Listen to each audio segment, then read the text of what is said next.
Have a seat right here, Mr. Chair. Just have a seat right here for me, please.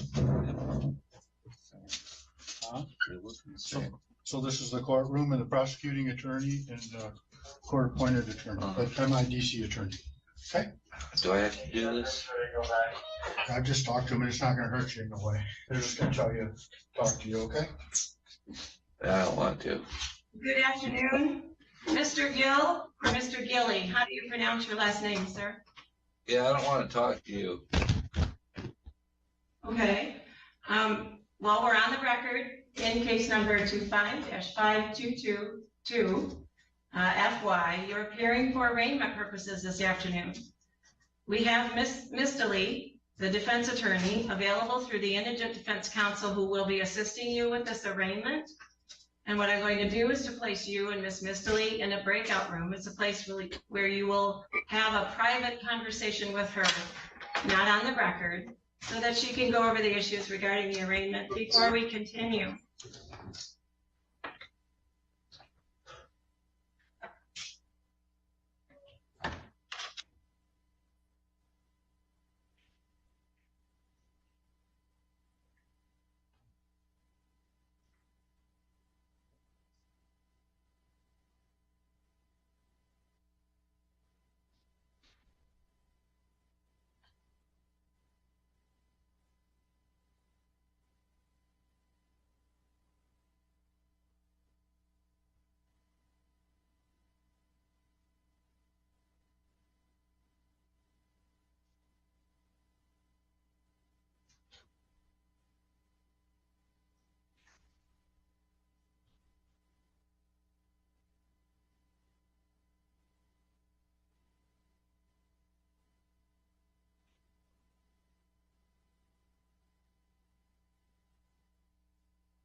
If you're here for a ticket.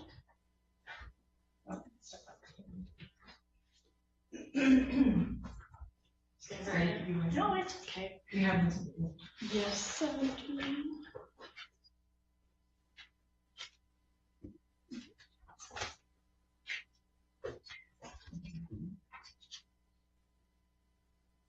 Going to admit responsibility with an explanation or deny that you're responsible. I'm gonna admit it with an explanation. Well, I was heading into work. There's a hill right by my job. I seen all of the other cars coming. It was a white truck. It was bright. The sun was just coming up. It was approximately 10 o'clock in the morning. I didn't see him, but he was going so fast too that he didn't even attempt to stop. He didn't attempt to swerve. He did nothing. My record has been, I haven't had any tickets in a long, long time. And I'm afraid that this is gonna hurt some of for me to be able to move up in the company that I work for. So if you admit responsibility, however, the court doesn't have any jurisdiction over the points. They're assessed by the Secretary of State. Okay. You can check online to see if there are other avenues that you might have, or other options that you might have with the Secretary of State. But as far as the court is concerned, there isn't anything that we can do regarding the points. Okay. So tell me about the traffic crash. Were the vehicles able to leave the scene? No. Disabled. And was there injury? No. Well, it could have been a bump or a bruise. I mean, I had some bruises, yes. Okay. I had a scratch on my neck from the seatbelt. And the other driver? Not that I'm aware of. He didn't go be checked out. He didn't say anything about that. So the fines and costs are $155. It's due within 10 days from today. Okay. If you'd like to get it paid today, you may, back to the clerk protected. Okay. Mail it back in. You can make partial payments if you need. Okay. If you don't get it paid, we'll mail you a letter. And that letter would actually provide you with some extra time in order to get it taken care of. May I verify your contact information? Yes. My phone number is 231-886-0209. And mail address. 1382 Sigma SIGMA Road, Southeast, Kalkaska, Michigan, 49646. Do you have any questions? No, that's You are set. All set. I'm sorry to keep you waiting. No, you're okay. Thank you. I appreciate it. Anybody else who would like to get?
Telephone number?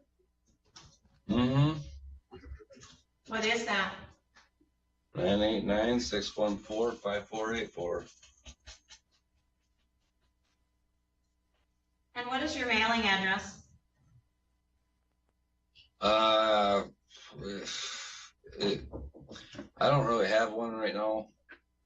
It's just my last address on my driver's license. I don't know. I don't get mail there though. Okay. Before you came to jail, where were you staying? Where were you living? Did you just hear what I said to the magistrate and okay, or whatever, to the person I was talking to in private? No, she did not. We were speaking privately, sir. Was that recorded to share No. with our attorney? Nobody heard that but you and me. Okay, so I guess I have to repeat myself. Well, Anyway, is this being recorded now? yes. Okay, yeah. Anyway, I saw a black and white video on the internet about psychotropic drugs being Mr. people. Gilly, just hold on. Please don't talk about that because it can be used against you. Just tell her your last known address, okay? Just tell her your last address that you remember.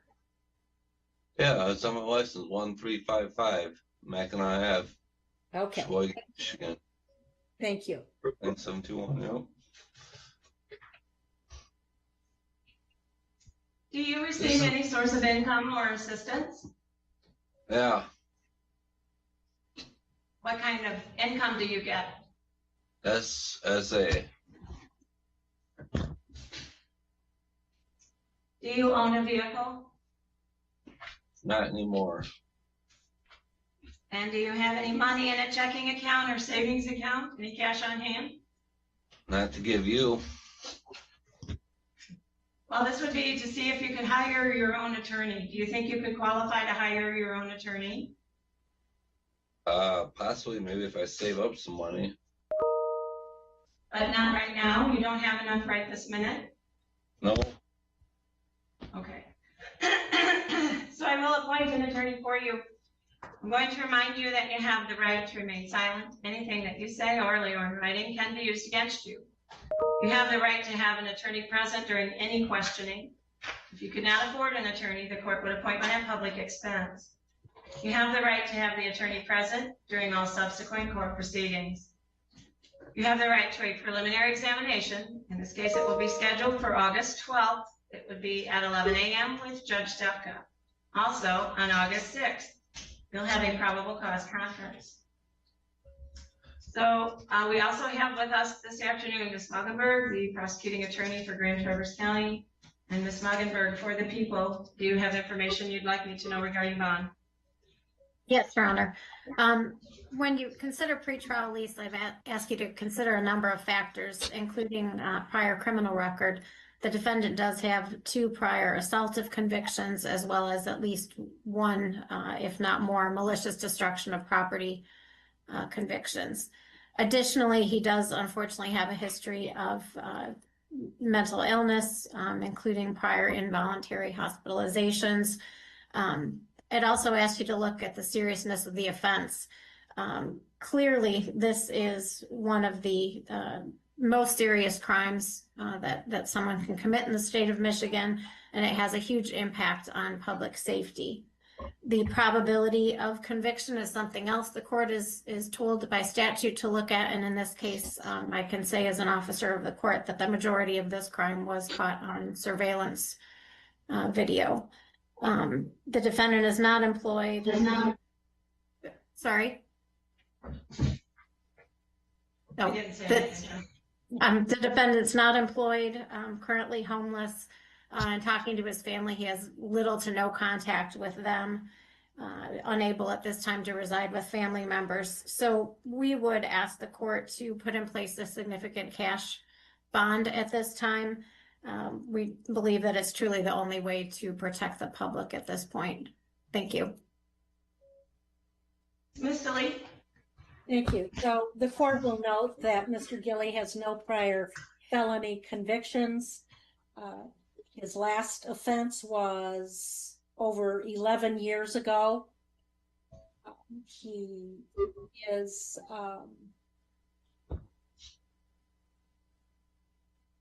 I did see in the praxis reference to one prior mental order entered by Presque County Probate Court. That was in 2022. I don't know if that's still in effect or not. My guess is it is not. That he likely did a deferral, and it's no longer under an order. But again, I don't have the lien, so I don't know that for sure. Sure, everyone else has it available other than the defense. So, contrary to the statement in the praxis, 6.106, the court's not required to essentially give a 10% or cash surety bond. I believe that it is required for the court to set a bond. Subparagraphs 1A and 1B do not apply here, as we don't have a defendant charged with treason, murder, or a violent felony, and at the time he was not on probation, parole, or release for another violent felony, nor is this a CSC or not robbery or kidnapping. But we would ask the court to set an appropriate cash or surety bond. Thank you. So the court is very concerned about the allegations in this complaint. Certainly is one of the most heinous accusations from an individual that's been before this court in 30-some years. Well, you know the tobacco. Y'all like have the tobacco company, and you're selling cigarettes with fiberglass and chemicals in them just to kill off this population. You know, and you can't really accuse me of anything if you're doing that, you know, so. Okay, so I'm going to mute you for right now because I need to let you know what my decision is with regard to bond. Mr. Gilly, your bond is going to be a $100,000 cash or surety bond. Conditions on the bond are that you may not use nor possess any alcohol, any illegal substance, or any controlled substance, including marijuana, any mind or mood altering substances, or any non-prescribed medication. You would submit to 4 times per month urine screens. You would submit to discretionary PBTs and discretionary urine screens whenever requested by a police officer or any court personnel, so you may not refuse.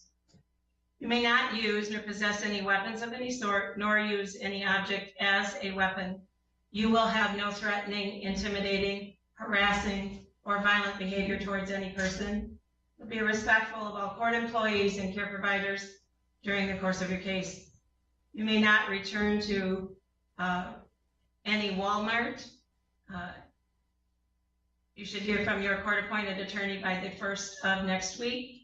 And once again, your preliminary examination will be August 12th. Ms. Mistley, do you have anything further? I do not. Thank you. And Ms. Muggenberg? Nothing further. Thank you. Thank you. So for right now, Mr. Gilly, you are all set. We will see you on August 12th. Thank you. Thank you. Thank you, Your Honor.